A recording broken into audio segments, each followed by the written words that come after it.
I woke up after liver surgery in the dim, blurred light of late afternoon. The room on the 28th floor of the hospital in Dallas was strangely quiet. Only the soft beeping of the heart monitor broke the silence, pulsing steadily like a reminder that I was still alive. A dull pain in my abdomen reminded me I had just come through a surgery that lasted nearly 7 hours. The doctors had removed a tumor they suspected was malignant. I didn't have the biopsy results yet, but everyone was pretending to be optimistic. I tried to shift and sit up to pull the window curtain. I didn't know why, but a strange unease crept in, as if something was happening.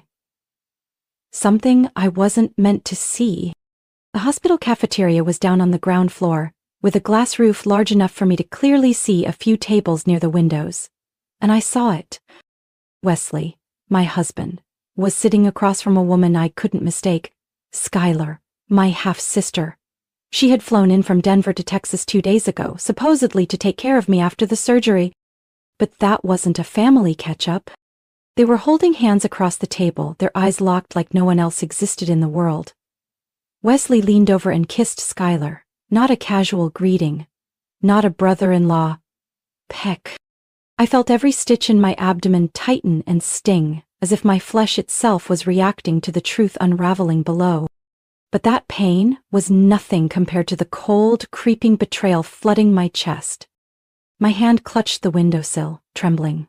I had to blink several times before I dared look again, just to be sure I hadn't imagined it. But then Skylar laughed, that familiar, high-pitched giggle she used as a child to charm her way out of everything, even after stealing my high school boyfriend and insisting it was just a misunderstanding. Wesley was tracing circles into her palm, the same gesture he used when he proposed to me 7 years ago during one of my panic attacks after my mother's sudden death. I pressed my forehead to the cold glass. My breath fogged a small circle, but the scene below remained crystal clear, as if someone was projecting a forbidden film I never agreed to star in. Skylar wore a wine-colored silk dress, the custom gift I had made for her last Christmas. She looked radiant, her lightly curled blonde hair catching the light like a shampoo commercial. And me, crumpled hospital gown, greasy hair tied in a loose bun, looked like a half-ghost stuck between life and nightmare. A soft knock pulled me out of my trance. "Miss Bennett, it's time for your meds." Nurse Marianne walked in with a gentle smile, holding a tray of pills and a glass of water. I turned away from the window and swallowed everything I had just seen deep into my chest, as if it might disappear if I pretended not to know. "I'm feeling better," I replied, lips pulling into a forced smile. It was the first lie in what would become a long chain of lies I'd have to tell to hold together a plan I never thought I'd need, but now I knew my life had veered onto a new path. I lay still in the hospital bed, eyes staring blankly at the ceiling tiled in cold white squares. The pain from the incision lingered, but my mind no longer cared. The images from the hospital cafeteria played over and over in my head like a slow-motion reel. Wesley and Skylar. I began to mentally rewind every little detail I had ignored or chosen not to see. Last week, before I was admitted, I remembered Skylar texting me constantly, asking what I needed, what food I'd want after surgery. I had been touched, thinking my sister truly cared, always had my back. Maybe it was never about helping me. Maybe it was always about being where she wanted. Next to him. And Wesley? He had held my hand in pre-opera, whispering, "I'll be here when you wake up, not leaving your side." Yet 3 days later he was kissing my sister downstairs like I never existed. I picked up my phone, my hands still weak, movements slow. But I managed what mattered most, taking the photo. From the 28th floor window, I zoomed in on the image of Wesley's hand resting on Skylar's thigh while she smiled. An expression with zero guilt. I emailed the photo to myself using a personal folder with an innocent-sounding name. My instincts told me to start saving everything. If I'd learned anything from working in PR for years, it's this: no feeling is stronger than hard proof. That afternoon, Wesley walked into my room with 2 cups of coffee, one for me, one for Skylar. "Ran into Skylar in the lobby," he said as he set the coffee cup gently on the bedside table. Skylar stepped closer, her voice syrupy sweet. "Are you feeling better? I brought you that magazine you like. And cookies from your favorite bakery. They're in that bag. Thanks. They both sat down, one on each side of the bed, like two supporting characters in a hospital drama. But I saw it all. The way Wesley leaned to give Skylar space. The light touch as he handed her the coffee. The way she watched him when he stood to grab tissues. They weren't acting as well as they thought, or maybe they assumed I was still foggy from the meds. They didn't know I was watching every little move. That night, after Wesley left the hospital, Skylar stayed. She claimed she wanted to keep an eye on me overnight, since there weren't enough nurses. I agreed, because I needed more time to observe. Around 11 p.m. I pretended to sleep. Skylar was still texting. Every time her screen lit up, I tilted my head just slightly to peek. She was texting someone saved as E. I knew for a fact that Wesley saved my name as Riley in his phone, so whoever E was, it definitely wasn't me. I quietly set my phone to record and tucked it by the pillow. Just in case, I also used my tablet to film one corner of the bed. No faces shown, but enough to capture sound and movement. A few minutes later, Skylar slipped off the chair and walked out into the hallway. She made a call. Her voice was soft, but still slipped through the crack in the door. I miss you. I'll come early again tomorrow. Riley's been sleeping non-stop. I couldn't make out the reply on the other end, but what Skylar said was more than enough. The next morning I played the recording back and saved it to a private cloud drive. Each time I saved a piece of evidence, I felt like I was reclaiming a bit more control. I couldn't get out of bed yet, but inside, I had already started standing up. Wesley and Skylar always thought I was weak. They believed I was too fogged up by pain and medication to notice, that they could keep playing the roles of devoted family until I recovered, then choose some appropriate time to confess everything with the proper amount of regret in their voices. But they were wrong. I didn't need their confession, I'd show them. Proof. Step by step. I was discharged on Friday. Technically, my body was still weak and required around-the-clock care. But in my mind, everything was already in motion. I didn't come home to rest. I came home to begin. Wesley helped me out of the car. Skylar followed close behind, constantly fussing over me like I was the center of their universe. Riley, are you in pain? Want me to make ginger tea? Let's set her up in the living room where it's easier to keep an eye on her. Their sweet-coated fake concern made me want to laugh. I smiled back gently, just like a post-op wife relying on help would. But in truth, I was taking mental notes. Every action, every tone of voice. This two-story house in Lakewood had been our home for the past 6 years. I used to love everything about it, from the painting in the hallway to the dining table where Wesley proposed. But now, it was just a stage for a play I was forced to direct to its final act. That evening, after Skylar went to rest in the guest room and Wesley was washing dishes in the kitchen, I went into our old home office, the creative space we once shared. I powered up the computer. My hands were still shaky but steady enough for the keyboard. It was our shared device, and I knew Wesley had never changed the password. He thought I wouldn't notice, or worse, assumed I was too soft to care. I installed monitoring software, a program that logs keystrokes, captures periodic screenshots, and sends copies to a secure email I had just created under a fake name. Within 10 minutes, I double-checked to make sure it was running properly in the background. The next morning, I faked nausea after breakfast, said I needed to lie down early. While Skylar cleared the dishes and Wesley went upstairs to make work calls, I activated a pen-style voice recorder hidden among books on my nightstand. I had originally bought it 6 months ago for a client project that required recording feedback. Never imagined I'd use it for something this personal. They said more than I expected. Wesley kept complaining, "Don't show too much concern for her. Yesterday I saw Riley looking at you kind of strange." Skylar laughed. "Well, guess her spirit's still hanging in there." I clenched the blanket in my hands, forcing myself not to fall apart. That afternoon, while Skylar went to the grocery store, I unlocked Wesley's favorite photo app, an online storage platform he always synced during our travels. I found a folder named Work, Seattle Conf, and inside were dozens of pictures, with Skylar. The two of them on a hotel balcony, ordering food at a Japanese restaurant. all taken 7 months ago. The business trip I had skipped because my father was hospitalized. I'd believed Wesley when he said it was strictly industry partners. Turns out, Skylar was that partner. I screenshotted every image, every old message, and forwarded them to my secure email. That night, after Wesley fell asleep, I crept into the office and retrieved the small USB drive I had prepared. I backed up every recording, every screenshot, every log from the monitoring software. All time-stamped, all undeniable. I also found a message thread that made my palms go cold. Skylar, when do we tell Riley? Wesley, when she's strong enough, now's not the time. Skylar, don't let her find out too soon. I don't want her to hurt more than necessary. More than necessary? And what about me? Who gets to measure the necessary amount of betrayal from the two people I loved most? I shut the computer, removed the USB, and placed it inside an old ring box in the vanity drawer. I reconnected with Drew Parker, my old attorney, on a video call that Monday morning. He had just come from court. His tie crooked, voice steady and direct as always. Really? This won't be easy. But if you're really ready, I can start this week. I have evidence, I said. Photos, recordings, text history. Even messages where they discussed dividing up the company after I'm strong enough to hear the news.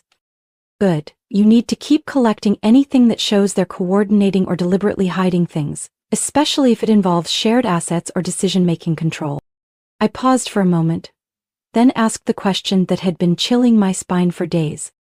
If one of them ever said something like, "It would have been easier if I didn't survive the surgery," could that hold legal weight? Drew furrowed his brows. It doesn't constitute attempted murder without a concrete act, but it does show intent and mindset. Combined with financial deceit, it could significantly impact the division of assets or control over the company. I sent him the audio file from the afternoon before. In it, Skylar whispered while Wesley was making coffee in the kitchen.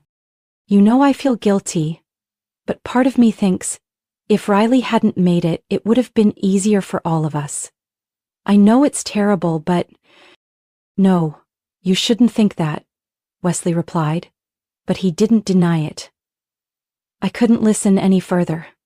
Every time I replayed that recording, it felt like I was being skinned alive by their words. The woman who had once handed them the house keys, bank accounts, even her life, was now just an obstacle in their love story. I reopened the photo folder on the computer and reviewed every company event from the past 18 months. There had been a major media conference in San Diego. I didn't attend because I was undergoing hormone therapy following thyroid surgery. Wesley went in my place, and conveniently, Skylar, of course, was coincidentally in town that weekend. I found the hotel confirmation email, 2 rooms, but side by side, booked under the same card. I traced back their message history, searching for gaps in their communication with me, and then I found it. Skylar, the room has a tub just the way I like it. Don't forget to reserve the table tomorrow. Wesley, done. Wear the red dress. I want you to stand out. The message was sent at 11:47 p.m., the same day I was rushed to the ER for a calcium crash, and Skylar had texted me only 2 words, "You okay?" Over a year. While I was drowning in doctors, chemo, and pain so deep it made me cry, they were sneaking around behind my back.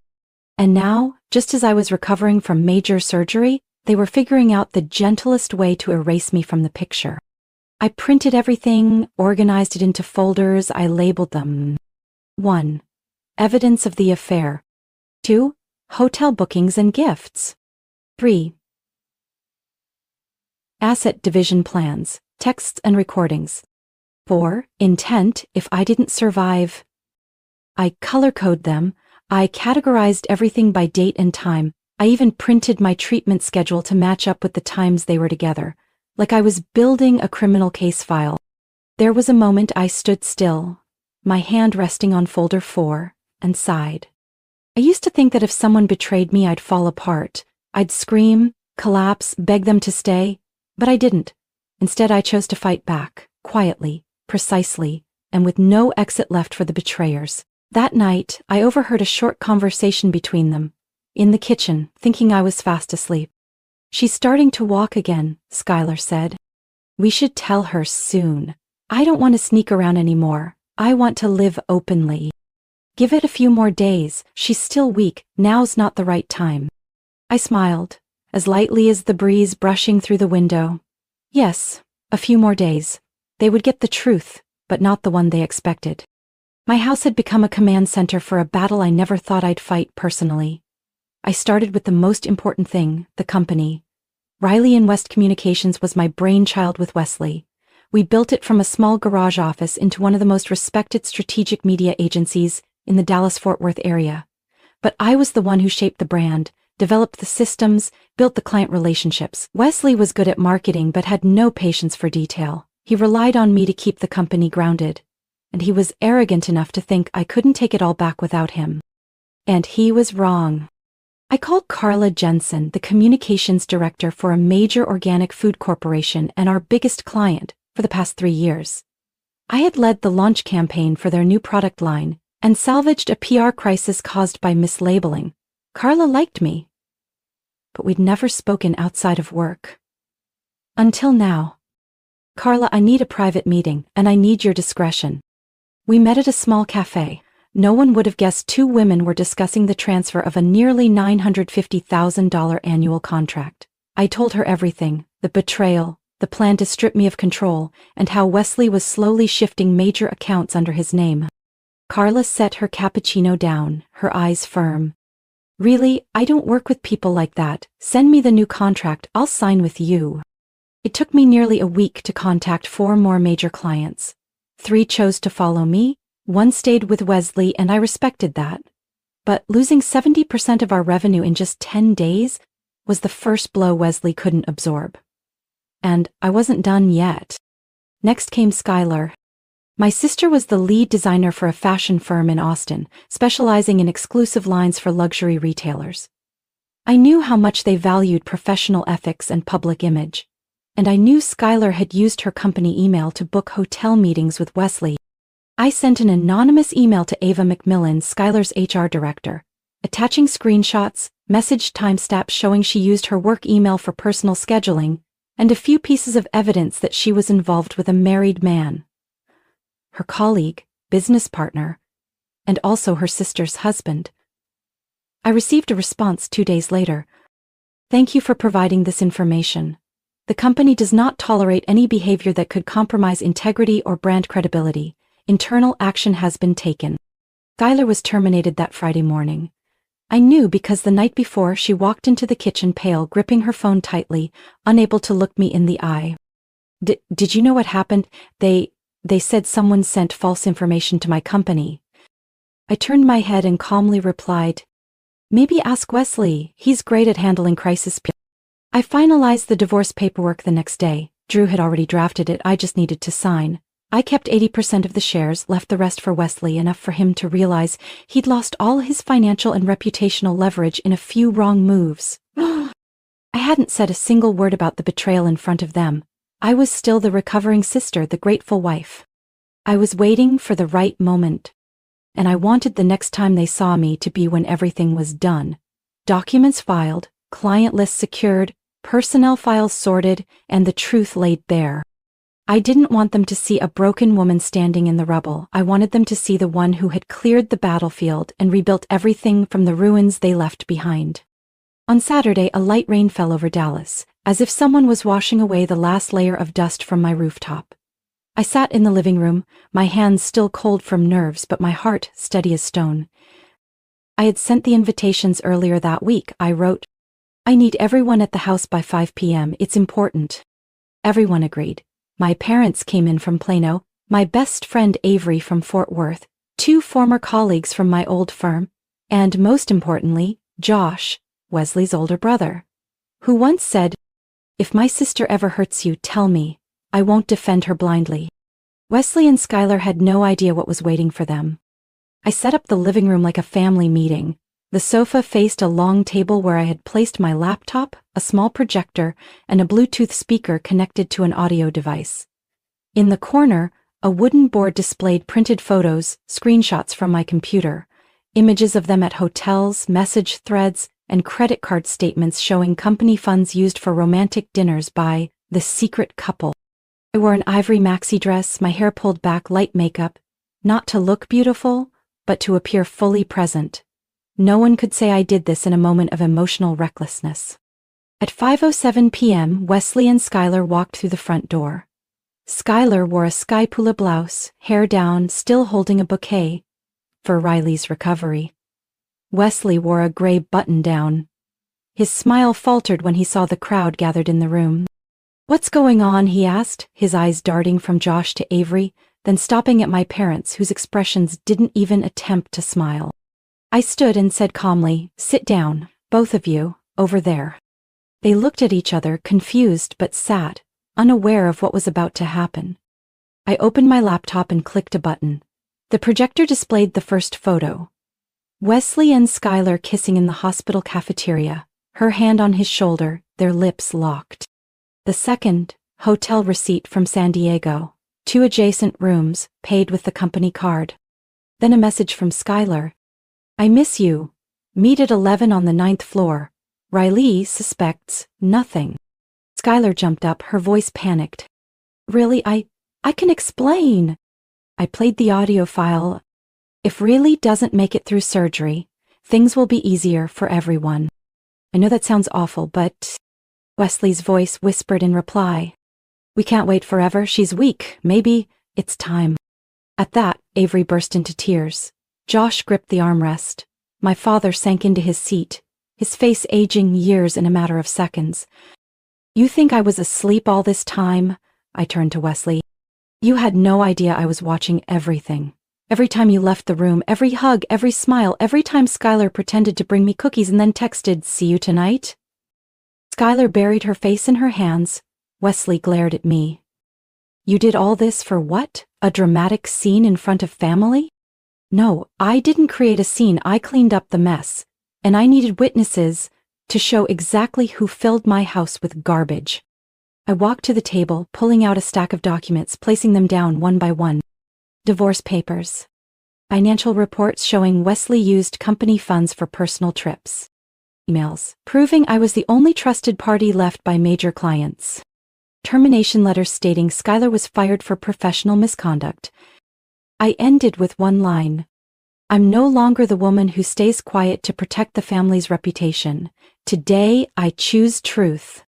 The rain outside began to fall harder on the roof. Wesley silently pulled out his phone, head down, likely searching for a way out. Skylar sat on the floor, arms wrapped around herself. Josh rose slowly, then met my eyes with quiet resolve. "Want me to walk them out?" I shook my head. "No need, they'll figure it out, because from now on, this is no longer their home." That night, after everyone left, I sat alone in my home office, holding the USB drive, the one where I'd stored every shred of evidence since the first signs of betrayal. But there was one final piece I still needed to confirm. One thing, keeping this story from being closed. I called Josh, Wesley's brother.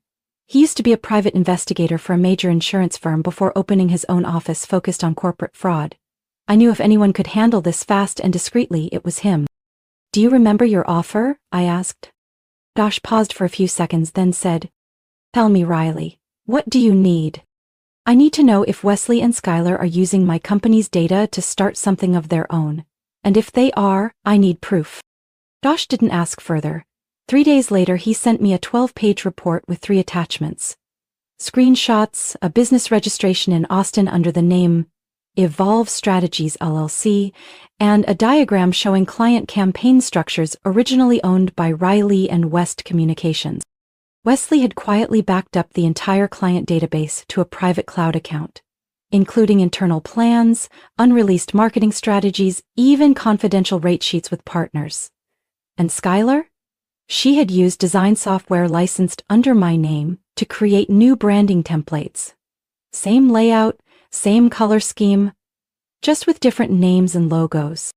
I read every line, my hand gripping the edge of the desk until my knuckles turned white. This was no longer just an affair. This was corporate theft. I met Drew again at his law office. When I dropped the file on his desk, it took him less than 10 minutes to say what I needed to hear. "We have grounds for a lawsuit, intellectual property theft and corporate fraud. If you want, we can escalate it to the district attorney's office." 3 days later, the official lawsuit was filed in Dallas County Civil Court. The claims: breach of internal confidentiality agreement, unauthorized use of proprietary strategic data, unfair competition, and infringement of intellectual property. Wesley was stunned. I knew because he emailed Drew just 8 hours after receiving the notice. "This doesn't need to go this far," he wrote. "We can settle privately." Drew replied on my behalf, "As Riley Bennett does not negotiate with traitors." The lawsuit quickly caught the attention of the local media, as Riley and West was one of the most well-known communication firms in the region. Dallas Business Weekly ran the headline: "Startup co-founder sued for stealing proprietary strategies, the most expensive divorce of the year." I didn't give any interviews, but I did make portions of the case file public, just enough for former partners, vendors, and clients to see who had been playing both sides. The result? Evolve Strategies lost access to its first 2 clients within the first week of launch. Their office lease was canceled due to failure to verify the legitimacy of their financial documents. Wesley didn't just lose the company, he had all of his assets frozen by the court until the case was resolved. Several contracts he had signed earlier were terminated, with partners demanding compensation for violating non-compete clauses. He filed for personal bankruptcy just 6 weeks after the lawsuit was filed. As for Skylar, she disappeared from social media. My mother told me she had moved back to a home in the suburbs of Houston, cutting off contact with old friends. After being fired from the design firm, she applied for nursing programs, but her record flagged for dishonesty in previous contracts led to repeated rejections. They chose to destroy everything, and now they live with the consequences of that choice.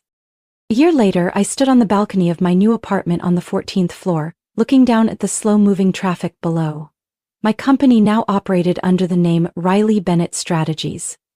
Cleaner, sharper, and fully mine. I no longer saw Wesley's shadow in the project plans, or felt guilt at hearing Skylar's name. The only thing I carried forward was clarity. 1 year later to the day, I was discharged from the hospital. I moved into my new apartment, a bright, spacious unit on the 14th floor of a modern high-rise in uptown Dallas. No more familiar footsteps on the hard wood, no more clinking of Skylar's teacups or Wesley's phone buzzing in the middle of the night. Just me, soft jazz, and the floor-to-ceiling windows overlooking Clyde Warren Park. Riley Bennett Strategies had been running for 11 months, leaner but more effective than ever. I kept only 6 clients, all major, loyal, and respectful of the way I operated. Every decision now was mine, and I answered only to myself, and that felt like freedom. I changed the logo, the brand colors, even the font in my email signature. I had never understood the power of renaming oneself until now. My surgical scar had long healed. The doctor said my liver function had returned to normal with no signs of metastasis or recurrence. But the emotional scars took longer. There was a time I couldn't sit alone for too long, afraid of the memories creeping back. The image of Skylar's hand on my husband's thigh under hospital lights, or their whispered words. Those moments used to haunt me at night, jolting me awake in a fog of disbelief. But I faced them, bit by bit. I went to therapy every Thursday for the first 3 months. I learned not to blame myself. I journaled every Sunday morning, tracking my slow but steady steps forward. And somehow, somewhere along the way, I realized I had crossed to the other side of pain, without even noticing. Skylar had moved out of Texas. My mother said she was living with a cousin in Arizona, studying for a nursing certification. No one mentioned her name at family dinners anymore, and I never asked anyone to stay or leave. I simply chose not to open the door again for someone who had stabbed me in the back. Wesley, the last I heard, he was managing a branch office for an office supply company in Amarillo. The salary couldn't support the ego of a man who once sat in a CEO's chair. His downfall was the result of a long string of choices. Someone once asked me, "If you could go back, would you forgive them?" I thought for a moment and replied, "No, but I'm grateful. Grateful that the betrayal woke me up, forced me to pull every last bit of blind trust out of people I once saw as the center of my world. I'm no longer the woman who sacrifices, yields, and believes that love alone will bring justice. I know my limits now. I know where my lines are, and no one gets to cross them." From a woman betrayed by both her husband and her own sister, Riley Rose. Not only reclaiming her company and her reputation, but completely rebuilding her life. She's no longer someone easily fooled or hurt, but a symbol of strength, clarity, and determination. Her resistance wasn't rooted in revenge, it was rooted in truth and justice. And because of that, she didn't just reclaim what was rightfully hers. She found herself more whole than ever before. What do you think about how Riley fought back and reclaimed everything? Was it justice, or did she go too far? Share your thoughts in the comments and don't forget to follow the channel for more dramatic and emotional family stories.